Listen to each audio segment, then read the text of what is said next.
even the idea of like church vision, what does that even mean if you're trying to activate the priesthood of all believers? Vision is like one leader, like the lead mega global pastor, they're the ones that get to listen to Jesus about their sense of calling. They get to go up the mountain and hear from the Lord, and then they codify that sense of calling into a vision statement, and then they're just trying to align thousands of people to that one vision. So nobody else gets to hear from Jesus. And if they do, and they hear a sense of calling that diverges somehow from this one sense of calling, well, you got to go find somewhere else. So even our sense of like who gets to have a vision, how that vision integrates or doesn't integrate with the sort of scope of the community and our aspirations around alignment, that all gets messy, and it has to be completely rethought. It has to be, you got to count the cost and really negotiate, like, how chaotic are we willing to get? And what are the things we're willing to let go of?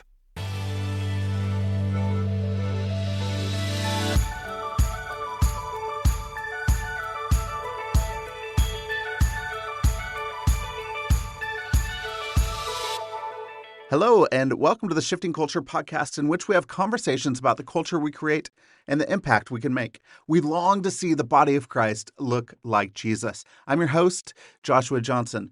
Go to shiftingculturepodcast.com to interact and donate. And don't forget to hit the follow button on your favorite podcast app to be notified when new episodes come out each week.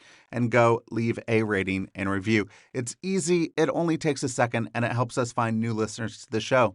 Just go to the show page on the app that you're using right now and hit 5 stars. Thank you so much. You know what else would help us out? Share this podcast with your friends, your family, your network. Tell them how much you enjoy it. Let them know that they should be listening as well. If you're new here, welcome. If you want to dig deeper, find us on social media at Shifting Culture Podcast, where I post video clips and quotes and interact with all of you. Previous guests on the show have included Alan Hirsch, Rob Wegner, and Bree Mills. You can go back, listen to those amazing episodes, and more. But today's guest is Lucas Pulley.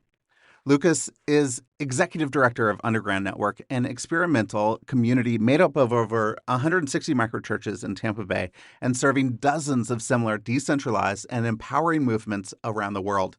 Lucas has 14 years of experience planting microchurches and leading decentralized networks of grassroots churches, and he still leads a neighborhood house church in the projects of inner city Tampa to this day with his wife and 3 kids. He is driven to see cities transformed by the priesthood of all believers activated in the mission of God.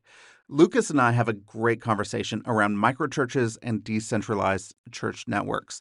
Lucas shares his story of how he got involved in microchurches and how they operate. We talk about having an ecclesial minimum of worship, community, and mission. We talk about microchurches that can be mission-specific around a calling or distributive with people following various callings. We talk about the importance of connecting microchurches through area collectives and larger events, the need to move through the spaces of belonging, and insights into preventing heresy and abuse through governance structures while still allowing for messiness and the priesthood of all believers. So, join us as we discover what God is doing through microchurches. Here is my conversation with Lucas Pulley. Lucas, welcome to Shifting Culture. Really excited to have you on. I've been meaning to do this for at least a couple of years, so thanks for joining me. Of course. It's great to be on. I have my coffee. I'm ready to record a 6-hour podcast interview. That's the typical mode here, right? It's typical. Yeah, 6 hours. You get going. And that's good. I just recommended a podcast to do with the Israeli-Palestinian conflict. And there are some episodes of it, of just the history of it, are like 6 hours long. And they're like, 6 hours? What's going on? They're like, yes, this is what I need in my history podcast. But hopefully this isn't going to be a 6-hour long conversation. Well, Lucas, I'd love to get into your story of how you started to get involved in microchurch and why microchurches for you. Yeah, so I started, this would have been maybe 2006, 2007. I started following Jesus right before I went to college, like the month before I went to college. And I was born and raised in Illinois, central Illinois area. And I've had a great family. I've got parents that are believers, and they had me around the church, for most of my life. But I was never really committed to the church. I wasn't really a committed follower of Jesus. I wasn't thinking about what the church was or how it operated. I was just sort of around it here and there. But I started following Jesus really seriously right before I went to college. And then in college, got connected to a campus ministry, and was discipled really well by an older guy in the faith. And from the very early days of my spiritual life, was being trained as a missionary. I was 2 months a believer, and it was like, yeah, what God has done for you. And I had, I came out of a pretty rough life and situation. So it was sort of like, yeah, like the healing and restoration that you've experienced, you can extend that to other people. So this, even in the campus world, was thinking how incarnationally and how to plant Bible studies in dorm buildings, and how to make disciples and how to share your faith and all that stuff. And at the same time, was that campus ministry was encouraging us, as a good parachurch. They were like, we're not really your church body. You should be trying to plug into a local church body. And so we would go to Sunday morning churches, and I was sort of having a hard time.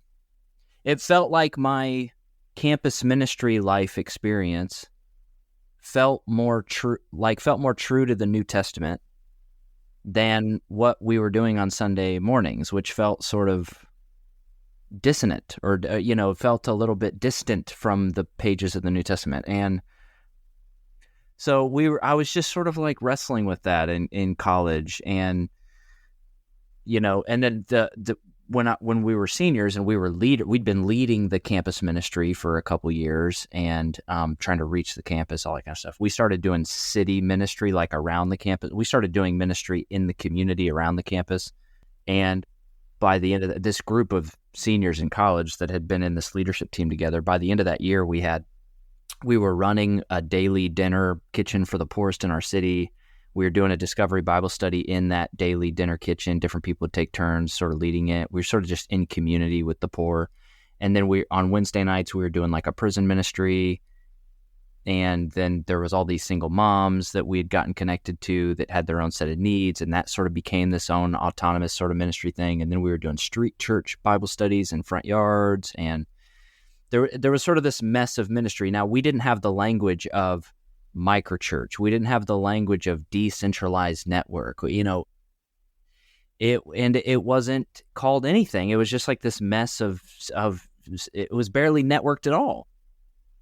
And but we all sort of felt collectively we sort of had this couple months of prayer together as a team. What are we supposed to do when we graduate? Because we were just sort of I'm not sure if we're just supposed to graduate and go get jobs and abandon what we've experienced here in this town. And so that whole leadership team we just felt led by the Lord, we're supposed to stay in this town and get whatever jobs we can, but we're supposed to not choose our occupations. We're supposed to choose each other and this place that we've been doing fruitful ministry in. And so we stayed, and then we bought houses, and then we were doing house church stuff, and we were doing intentional community and asset-based community development in certain neighborhoods of the city, and it just kept getting more and more sort of chaotic. And that thing eventually became a sister movement in the underground network. We got 3 or 4 years into the story of that thing, around 2012. I just felt like we were making a lot of preventable mistakes. But we needed leadership. We needed somebody to learn from. But we didn't have a lot of local. We had a great relationship with local churches, but those local churches knew that we couldn't learn from them. They couldn't really teach us based on what we were trying to do.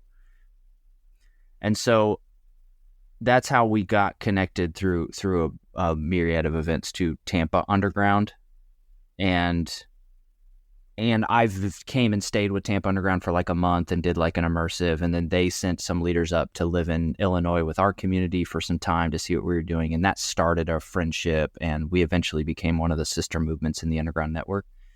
But that was just a software update for us. We were minimal ecclesiology and microchurches and decentralized network and calling being the catalyst for microchurch growth. And you don't really start microchurches. You plant the gospel through incarnational missionaries. You see if the church may emerge in God's plan and timing. And that was all stuff that we were intuitively doing, but we weren't sure if we were heretics or not. Like we didn't have language for it. We didn't have a lot of training around it. It was just all intuitive. So it's hugely helpful for us. So the long story short is like, I just sort of stumbled into microchurch life as really my first and primary experience of church. I didn't have a lot to disentangle from. I didn't have to shift something. I mean, the first guy, I was like a believer for a handful of months, and this guy was discipling me, and I was just asking him like, hey, if I just wanted to read some stuff, like if I just got into reading, what are some books you'd recommend? And he put Forgotten Ways by Alan Hirsch in my hands. Like I was like 3 months a believer, And here you go. This is what we're doing. Here we go. That's awesome. Really, what's the tension between intuition and actually doing what the Spirit is leading you to do, and then knowledge and understanding, language for what you have, and structure to get that done? How can you keep both of those and hold those in tension? And what's the importance of both? Yeah, I mean, that was, we were definitely in the early days, and we even still see this now, leading a network of microchurches, but everybody being in their own place in their journey, so that we run into a lot of leaders that are just doing things intuitively. They don't yet have a lot of language or theological framework for it. But essentially what that intuition was always, for at least in our story, that intuition was always actually just grounded in an encounter with the Lord in the scriptures, right? It wasn't like, I don't know, pragmatic intuition or strategic intuition. It was like, we're just soaking in the scriptures together as a community, and we're really trying to be attuned to the Spirit, both in our soaking in the scriptures, but also just in life, like walking in prayer without ceasing, and in some kind of like listening to trying to pay attention to what God is doing in the city and join in. Like, we don't actually go do anything. We just try to look for what God is doing and we join in. We look for who he's stirring and awakening. We look for what evils or social issues in the city are sort of emerging as like the kingdom is sort of invading those things and sending workers to those things. So the intuition was always actually like emerging from an attunement with the Spirit, a soaking in the scriptures. But yeah, I mean, eventually that the problem there, the downside there is when it stays intuition. Maybe another word for intuition would be unconscious competence. Like you're doing a thing, but you can't actually describe to another what that thing is because you're sort of doing it unconsciously. And unconscious competence is great, but anything that you're unconsciously competent in, you actually cannot pass on to another, so it dies with your generation. And so the helpful thing about language, frameworks, like getting some organization or whatever, a lot of that stuff, basically clarifying the intuition in language and in theological frameworks that are true to it. A lot of that work is essentially moving from unconsciously competent to consciously competent. Like, we can actually describe with words and frameworks and tools what's happening here. So then you can actually pass it on from generation to generation. Like, you can actually train toward that, coach toward that, share it, diffuse DNA, through a community that can live on. But of course, like you said, that's a tension, because if you overcorrect and then you close your fist around the tools and the frameworks and all that kind of stuff, and people are actually no longer listen to the Spirit and soak in the scriptures, they memorize tools and frameworks, well, then then the movement of the Spirit's going to die anyway. You'll actually go on a track toward becoming unconsciously incompetent at certain things. You yeah. think you're doing it well, and you're not really. So is that something that you can start to train for, is to be attuned to the Spirit, to see what God is doing in an area and to see what are the problems in our place? And then how do you structure then a microchurch around those sort of things to actually accomplish something that God is doing, or join him in what he's doing. Yeah, I mean, we definitely we do our best to try to attempt to train people toward, I'm not even sure if training is the right word, but yeah, help equip people toward a concern for listening to Jesus for their sense of calling and missionary destiny. To whom have you been sent? And I think it's both like a sense of, people have different words for that, right? A sense of passion, a sense of destiny, a sense of calling, a sense of purpose, or whatever. But there's one thing to have a theology of calling. Now that people do need to learn, like, what is that theologically, biblically? Like, what is that? What do we know about it from the scriptures? But it is sort of a little bit of like a skill set or a competency to listen for that, or wonder, or discern that, to discern what that is, hear from the Lord in that way. And that question is the obsession of our community, like, because we would essentially say we don't multiply a tool, we don't multiply a model, we don't multiply a method. We don't sit and try to exegete our city and map out like what the people of God should or shouldn't do. We just want the priesthood of all believers to listen to Jesus and have this vertical encounter about to whom they are sent. Like, what is he asking them to do at this time, in this place, in our moment, in our context? And to land it Troas and have a Macedonia dream, right? To like hear from the Lord, like, this is where I should go. So we have some attempts at training toward that, right? So we have this thing called Calling Lab, and that Calling Lab we'll do 2 or 3 times a year. We usually do it on a Saturday, and that's where we take both sort of emerging missionary leaders that have not yet had a sense of narrowed clarity about to whom they're sent. Try to be really specific with people. It's not like you don't have a calling and then you come to the Calling Lab and you find one for the first time. It's like I think Hirsch says, like, your baptism is your ordination and your conversion is your commission. So, like, the moment you surrender to Jesus, you have a calling, whether you know it or not. You're called to the revealed will of God in your time and place. You're called to the Great Commission wherever you live, work, and play.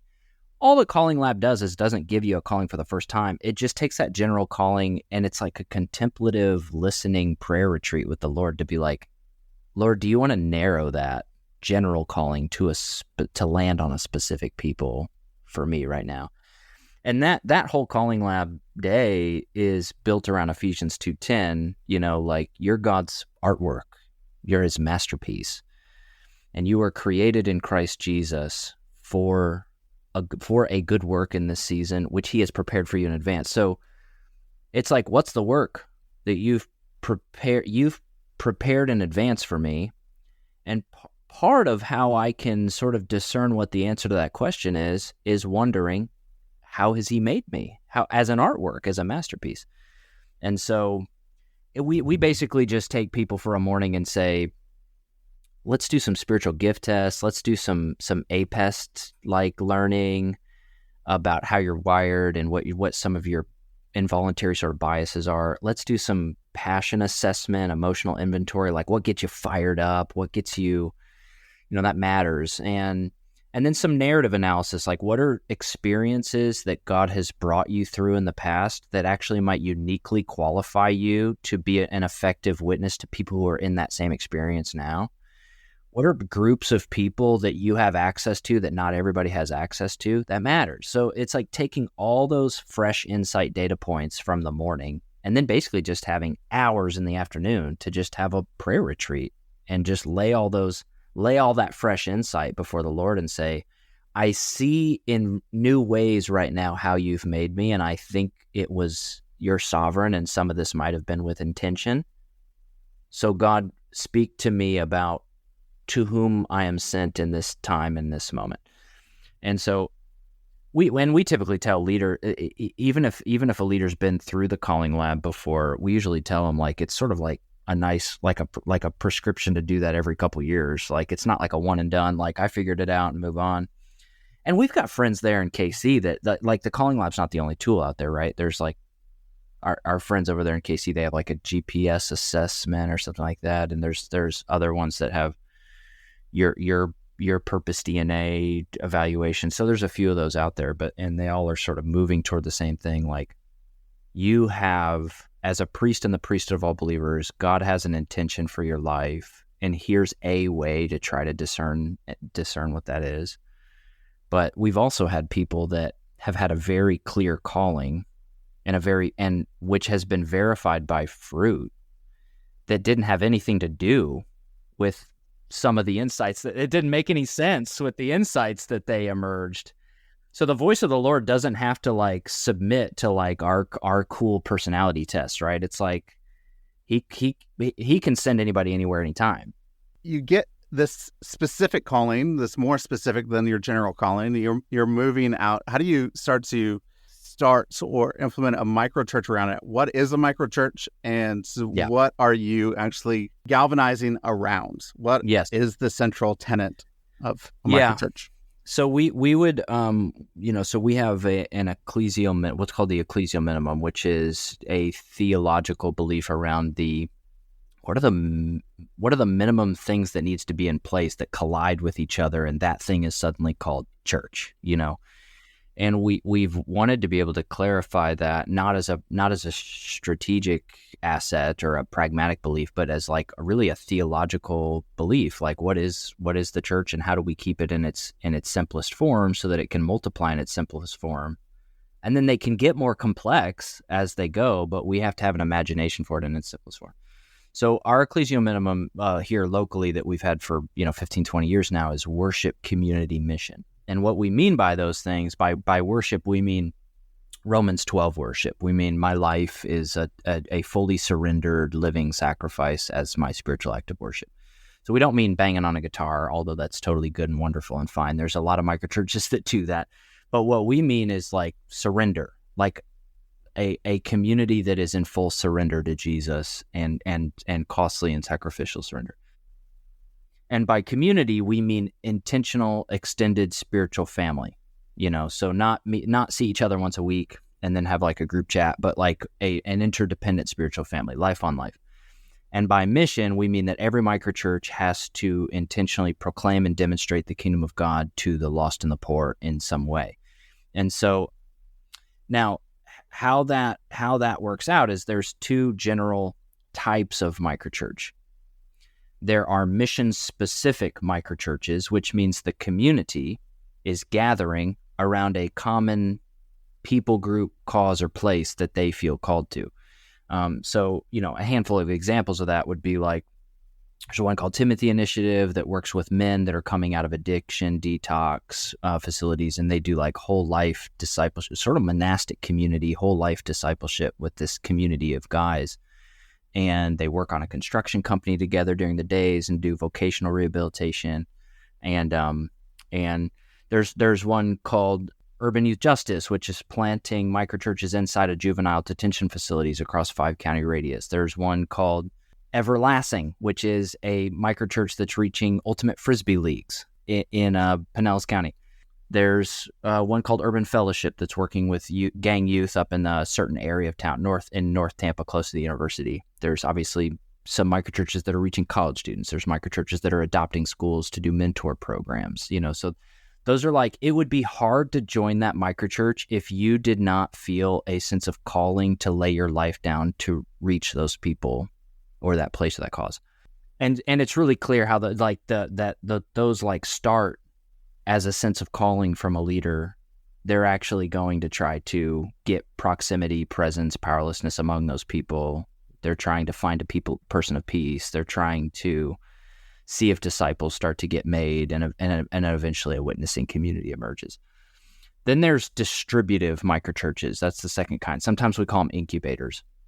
So those are people that aren't gathering around a specific people group or place, like a common sense of calling. They're gathering around accountability and encouragement and commitment to shared values and missional life itself, wherever they live, work, and play. So they're not all reaching the same people, but everybody is either trying to pursue or knows their sense of calling and a people that they're trying to reach. And essentially, all those faithful missionaries have not yet seen a church emerge among those people, and you can't just live isolated for a year, 2 years, 3 years. So it's good, it's healthy for them to be in basically a distributive house church that's made up of people that are trying to be faithful to different pockets. And so I lead a house church right now in my neighborhood, and that one's a distributive, so my wife and I feel very called to our neighborhood. It's called Belmont Heights Estates. It's the largest saturation of government subsidized housing in Tampa Bay. So we live in the projects, and we have a few other sort of believer families that live on our block with us within walking range. Like we just go to each other's houses. For a long time, we were a neighborhood house church. So it was mission specific. It's like you can really only join this house church if you want to reach the neighborhood, or if you want to live it. You got to sort of move into the neighborhood. I guess the only way you join our house church. But then we, after about 3 or 4 years, we pivoted to be distributive because there were so many people in the neighborhood that became part of our house church, but they actually had a sense of calling to somewhere not the neighborhood. And then we didn't want to say no to that. We felt like it was important to support that and breathe on that and make room for that. So yeah, now, my wife does some homeschool co-op stuff in the neighborhood just as a mechanism to do incarnational ministry. And I run a home repair service as a way to do incarnational ministry in the neighborhood. And then there's a couple on our block that does CrossFit ministry. So they run a Discovery Bible study in their CrossFit gym on Thursday nights, and they've been in that gym for a long time, and they're basically just seen as like the pastors of the gym at this point. Like every once in a while, they'll be doing a competition and let's let them pray. Let's let the ones over there, they could be the ones that pray to start the competition, and there's a couple that does board gamer ministry because they're in this like niche board gaming community that plays board games I've never heard of in my life. And so they do twice a month, they do a board gamer night where everybody comes over, and then they have these conversation cards that they're sort of like polling throughout the night that has them basically having spiritual conversations around value and worth and life and worldview. And then there's a couple that does college student ministry. There's a couple that does workplace ministry in the towers downtown. So the life of our community is a little weird. Like we have open table Discovery Bible study on Monday nights, and you just never know who's going to be in there. And then Wednesday nights we have like discipled core of our community, like a dinner. And then we have we support each other's outreaches if we need help, come alongside each other. So you've got the ecclesial minimum. It's rigid enough that we don't say everything's a microchurch. Like it's pretty specific. Like there's some things that are microchurch and there's some things that aren't.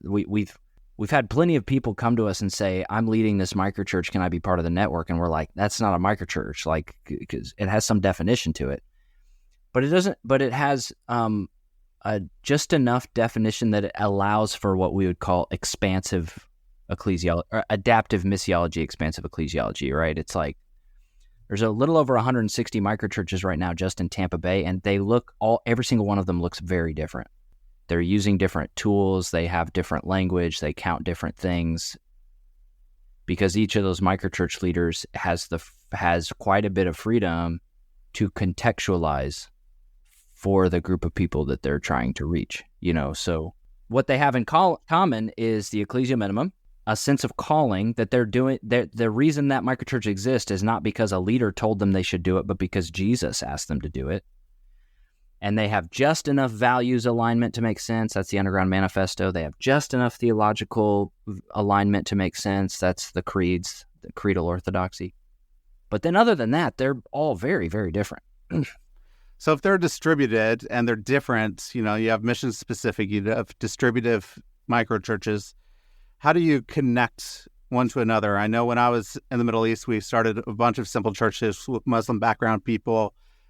And because of our situation, we actually couldn't really connect smaller house churches together. Like they couldn't really know much about each other. So we were the ones telling stories about other microchurches to say, hey, you're not alone in this. It's not just you.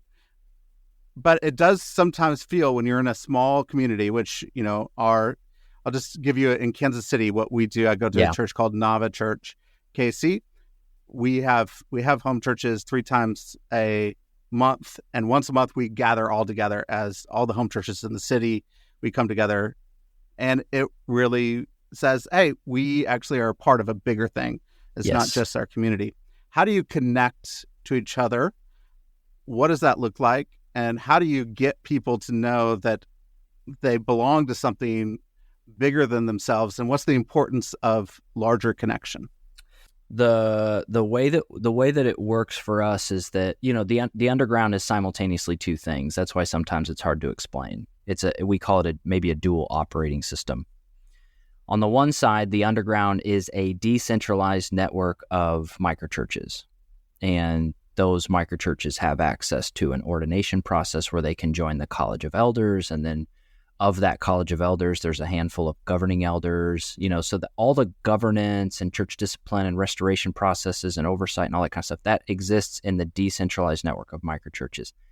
That network of microchurches is a non-entity. It's not an LLC. It's not a nonprofit. It's not a church. It is just a relational coalition. On the other side, the underground, what I work for, I don't work for that. Nobody works for that. The decentralized network of microchurches. I'm not the executive director of that. I'm part of it. I happen to be a house church leader. I happen to be a sitting governing elder for a season. But what I work for, what I'm the executive director of, is the other side of the underground. It is a nonprofit platform of services, which exists.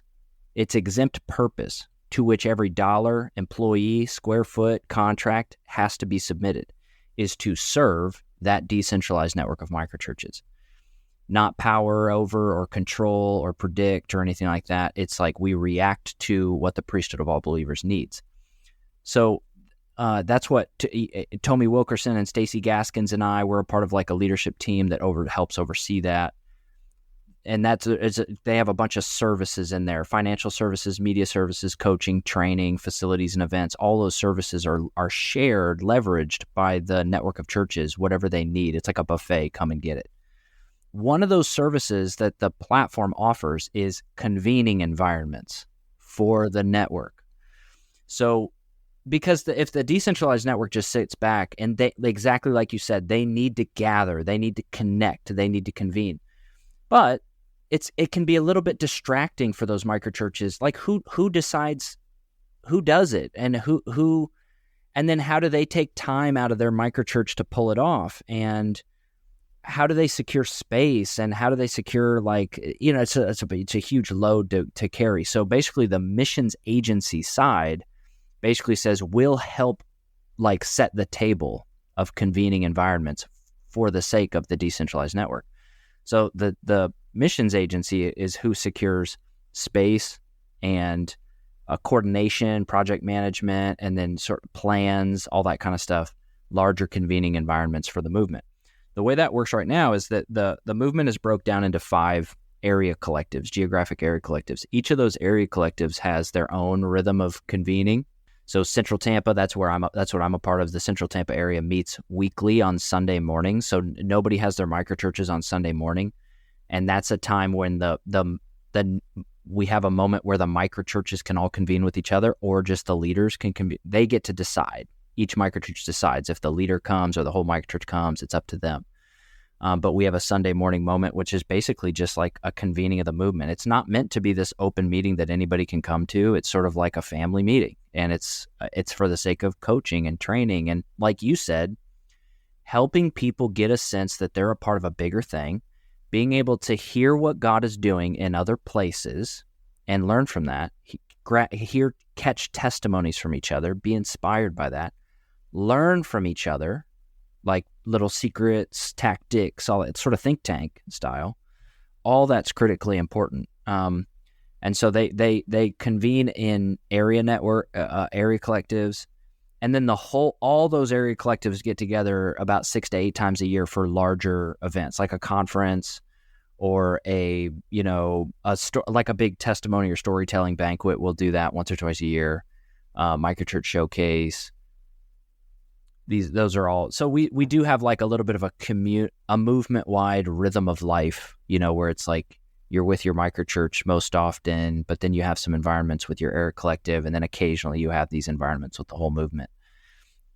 And those are for the sake of, like you said, inspiration, encouragement. You're part of a bigger thing. You're relationally connected to other leaders. You're learning from what they're doing. You're seeing what God is doing in a broader way.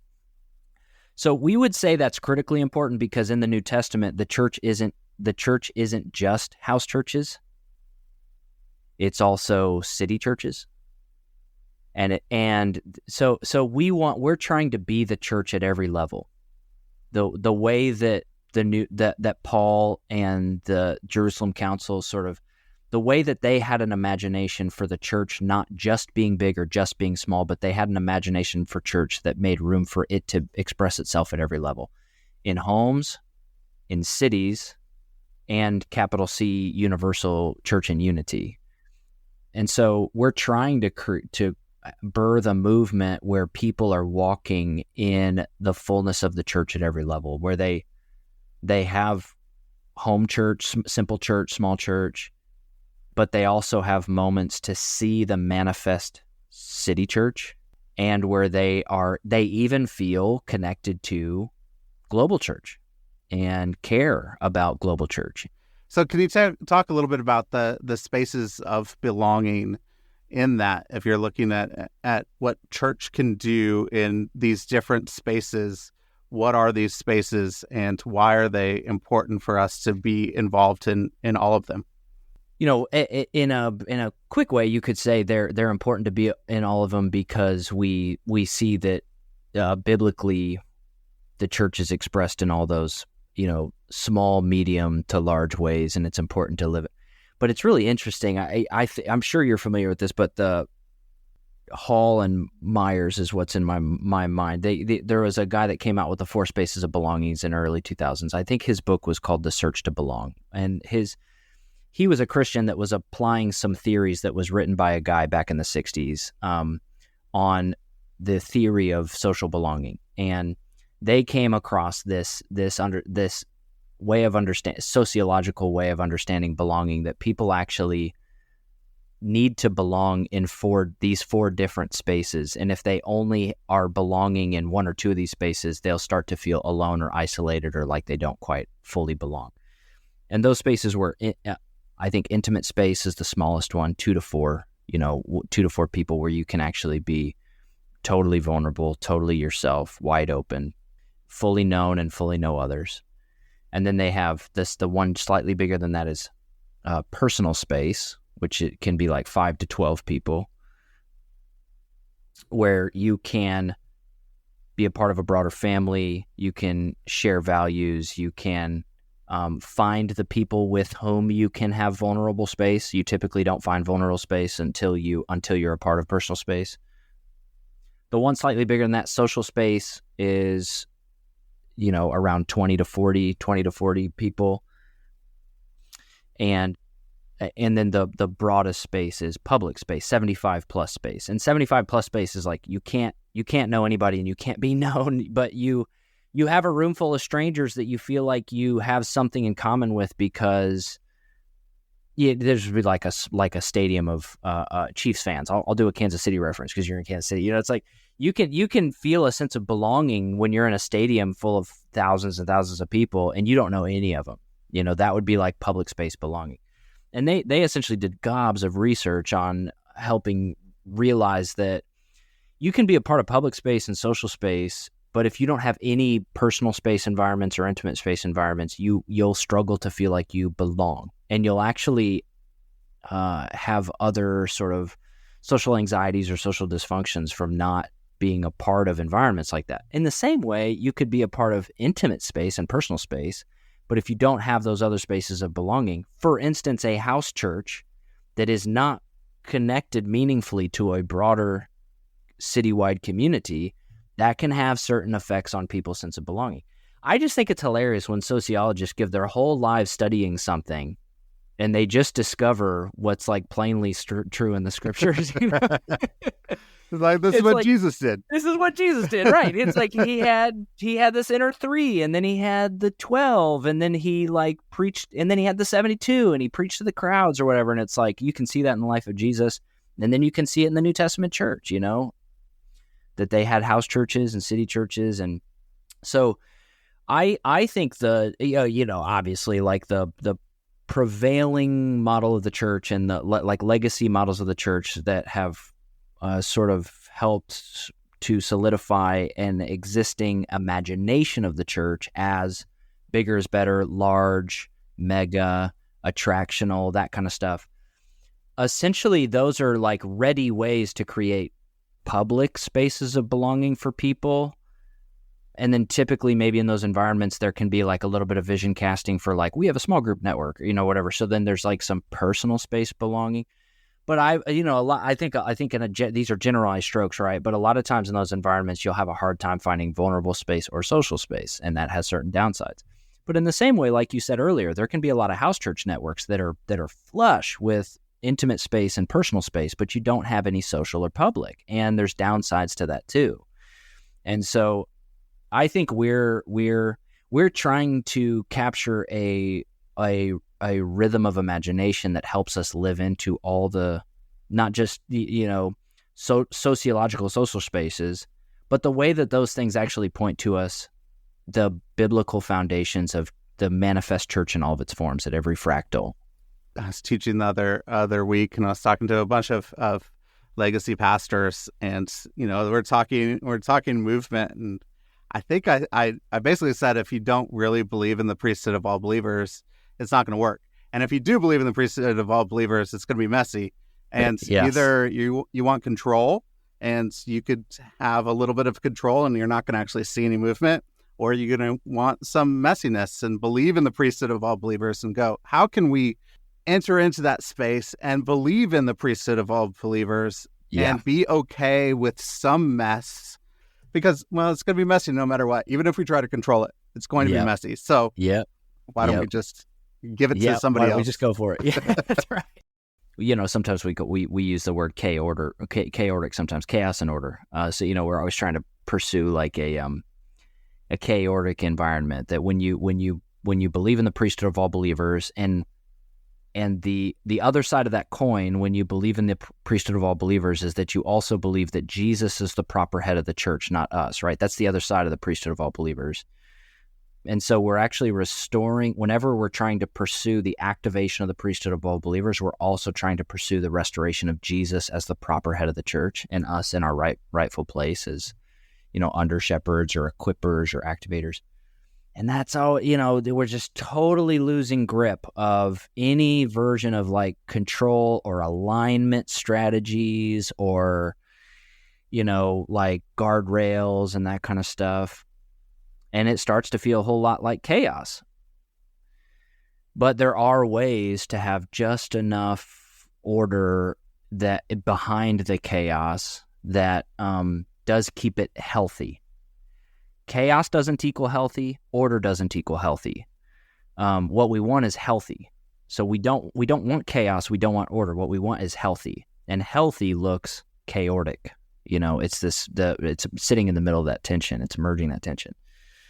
But man, I agree. There's so many things that, and we've got a high level of collaboration and partnership with a lot of local churches here in Tampa. So we're friends we're a part of a broader citywide collaboration of churches, both, prevailing, mega, historic, micro, so we roll with a lot of these guys. And so I empathize with a lot of them, the situation that they're in, and how much needs to shift or change, and the difficulty of that. It's so difficult, even for the most well-meaning leader and team. But man, it's worth trying. It's worth running after it. We have several friends that are sort of like, I want to do something that, it's essentially like you're saying. I don't think anybody disagrees with the priesthood of all believers. Right. Yeah. But I think so many of them are like casting vision from the pulpit for the the emergence of the priesthood of all believers, and let's take the church outside the four walls, and like let's all join with God and what He's doing in the city. everybody's like saying it from the pulpit or saying it from classrooms or whatever, but the culture and structure of the church itself actually competes with the words, and the culture eats strategy for breakfast. You have all these terms that are like, you can say with your words and try to do technical solutions to the barriers that you're facing, but you've got to start to address both the structures that are in place that get in the way of that. Some of that's around money, where it goes, where it's spent. Some of it's around decision making and power, who gets to decide. Some of it's around like even the idea of like church vision. What does that even mean if you're trying to activate the priesthood of all believers? Vision is like one leader, like the lead mega global pastor, they're the ones that get to listen to Jesus about their sense of calling. They get to go up the mountain and hear from the Lord. And then they codify that sense of calling into a vision statement. And then they're just trying to align thousands of people to that one vision. So nobody else gets to hear from Jesus. And if they do, and they hear a sense of calling that diverges somehow from this one sense of calling, well, you got to go find somewhere else, So even our sense of like who gets to have a vision, how that vision integrates or doesn't integrate with the sort of scope of the community and our aspirations around alignment, that all gets messy, and it has to be completely rethought. It has to be, you got to count the cost and really negotiate, like, how chaotic are we willing to get? And what are the things that we're willing to let go of? As I've been training and being involved in decentralized networks for many years, there's a couple of things that I get. The number one question is, how do you prevent heresy? All right. That's good. Yeah. That's why, the priesthood of all believers. So I'll let you answer that just briefly. But the other one I think is a newer question, because we're dealing with it in the churches. How do you prevent abuse in these smaller settings, especially when it's a family-oriented place where you have young children and families and people. So how do you prevent or help in those situations when you have small groups around the city? Deal with the first one, the heresy question. A big part of a non-practical part of that answer is essentially like it is letting go of our sense of control a little bit, because we have to trust that Jesus can actually, lead the church, and that Jesus is able to convict, and the Holy Spirit is able to teach, and that Jesus can actually protect his church from heresy better than we ever could. Now, that's not an abdication of responsibility on our part to be like, we're just like laissez-faire and we don't care about it. But it's essentially us. We on our end, obviously, we have a college of elders, and then we have a governing elder body, and that governing elder body, is an active body that is called into action when there are matters in the leadership of any microchurch that are a breach of the covenant commitments that they've made to the relational network. So that's like moral failures or marriage breakdown or accusations of abuse or theological straying. Those would all constitute breach of covenant commitments, and those would all be situations where the governing elders can jump in and get involved and have healthy church discipline practices and restoration processes. So we have strong governance and we take it really seriously, but at the same time, we're not running around every week and checking in on every microchurch. We're sort of trusting that like God is going to bring things to the attention of the governing elders through coaching or through training or through the relational network when they have gotten to a place where they need responded to. And plenty of examples of that over the last 10 or 15 years of theological straying that required some dialogue and that kind of thing. Now, I think the abuse question is a great question too, and as a side point on both of these, on the heresy and the abuse question, they're easier conversations to have when it's almost like you can acknowledge on the front end that like the prevailing or traditional model of church isn't like a non-heresy, non-abuse setting, and now like we're allowing it over here. It's like, no, there's plenty over here that we have never been able to figure out how to prevent or something like that. So So it's almost like, yeah, we're there. It exists in both places and it looks different ways. But so, yeah, we in the same way, this is another reason why it's important for house churches, simple churches, microchurches to not remain in isolation. Abuse can be prevalent when something is advocated as a simple church or house church, and it's not in submission to anything outside of itself.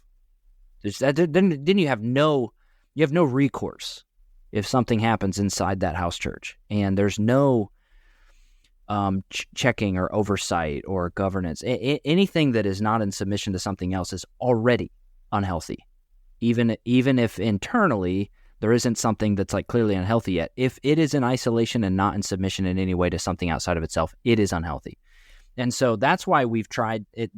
Even the idea of decentralized network is important. That these things are actually a part of something bigger, and a part of the front door of being part of that something that something bigger is making very clear covenant commitments to the relational network around character and conduct and how you will lead.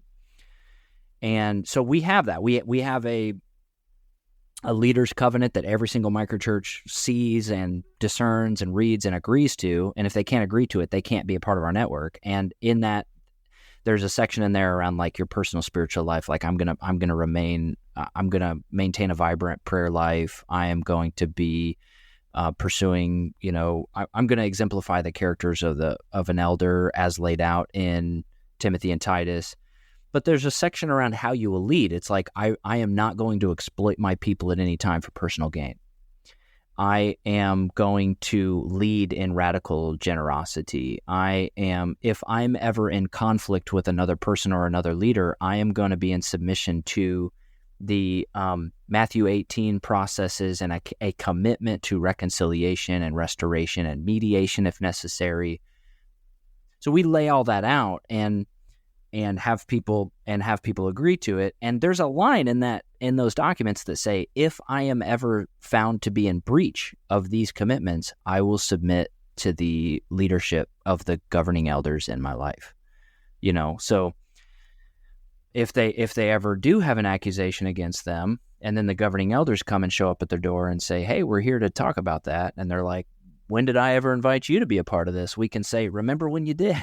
We also do, we live in the year 2024, right? So we also obviously do background checks for every single microchurch leader. We have child protection policies that are on file, and those are things that are like important for any organization right now in the world we live in. Yeah, no, that's really good. I think, I think everybody that is in this decentralized space are starting to realize, if they haven't yet, we really have to figure this thing out. Yes. And so that's really good. Lucas, I wish we had at least another hour so I could just go deep into what does it look like? How do we multiply things? I'd love to get into the multiplication. So maybe we'll have to do that another time, part two. But so the couple questions I usually ask at the end. Yeah. One, if you could go back to your 21-year-old self, what advice would you give?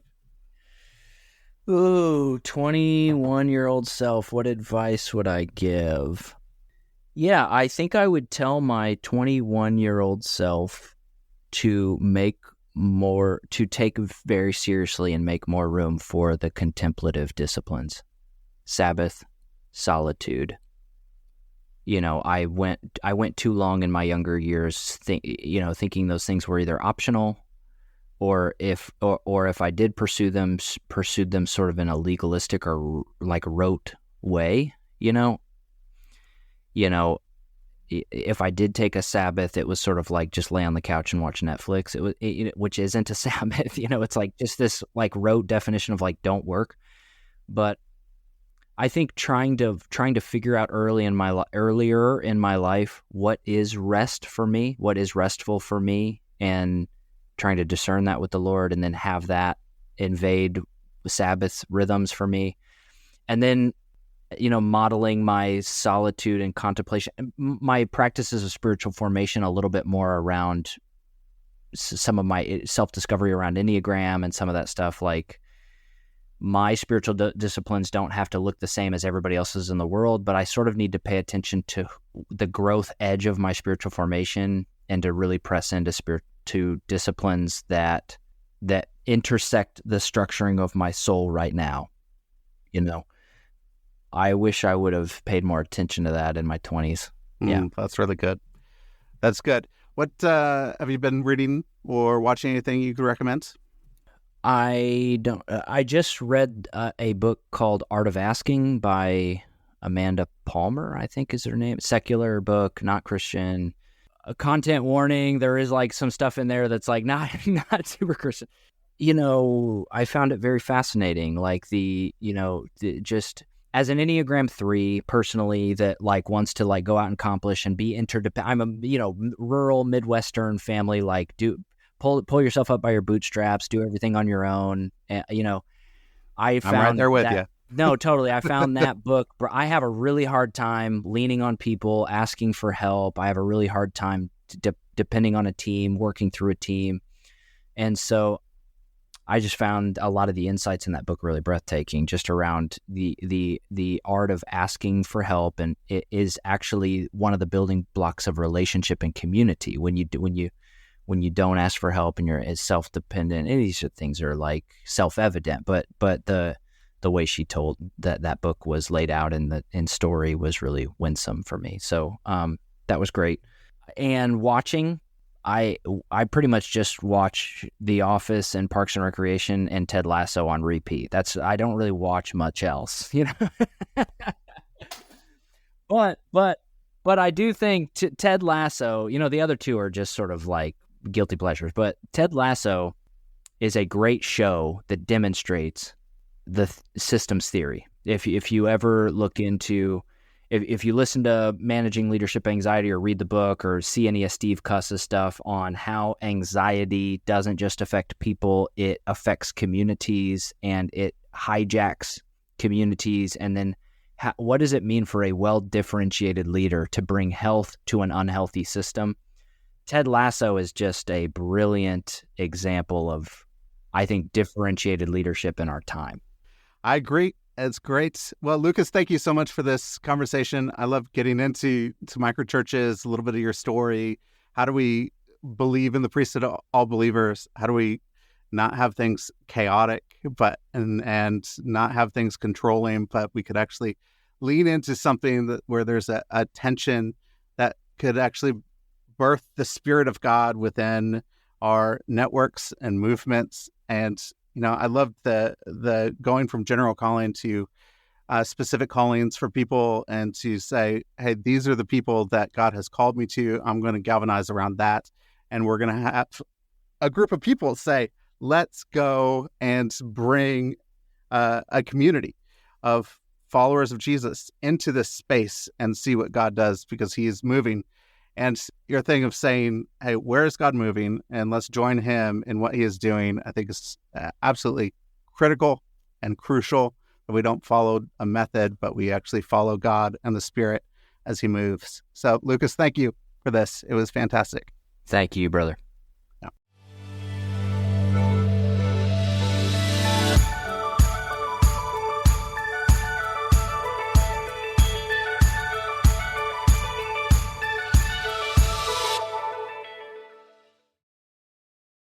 Thank you for listening to the show today. If you're really enjoying the show, please don't forget to hit the follow button on your favorite podcast app. You could do it right now. Just hit that little plus. And then I would love it if you would leave a rating and review on Apple Podcasts. So you could go right now to the show and leave a star rating and review, and let us know how you are enjoying the show. And find us on Facebook and Instagram. So if you want to connect, interact, I post a lot of quotes and different things that you could actually interact with the episodes, and let me know how you are enjoying the show. If you feel inclined to donate, there is a support the show link in the show notes, and it would send you directly to a page where you could donate so that new episodes can be produced for your enjoyment. So thank you so much for listening, and I hope you have an incredible week.